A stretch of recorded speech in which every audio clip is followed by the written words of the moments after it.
জাকবের পত্র। জাকবের পত্র লেখক জাকব হলেন সম্ভবত প্রভু যিশুর ভ্রাতা, যিনি জেরুজালেম মণ্ডলীর একজন নেতা হয়েছিলেন। প্রেরিত 12 অধ্যায় 17 পদ, 15 অধ্যায় 13 পদ। তিনি 62 খ্রিস্টাব্দে শহীদ হন।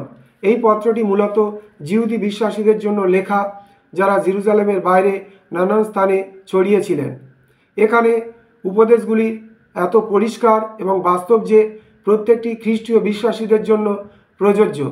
এখানে মূল বিষয়টি হলো দৈনন্দিন জীবনের ধর্মীয় আচরণ, কিন্তু সৎকার্যের উপর বেশি জোর দেওয়া হয়েছে।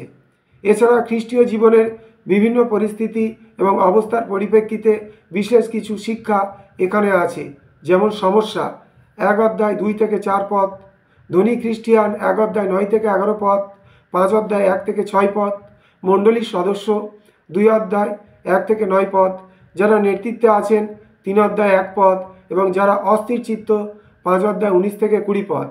জাকব তার শিক্ষাকে প্রাণবন্ত করবার জন্য বিভিন্ন দৃষ্টান্ত ও উপমা ব্যবহার করেছেন। উদাহরণস্বরূপ 1 অধ্যায় 6 পদ, 11, 27, 23, 26, 3 অধ্যায় 3, 5, 7, 12, 4 অধ্যায় 15, 5 অধ্যায় 1, 2, 7 পদ।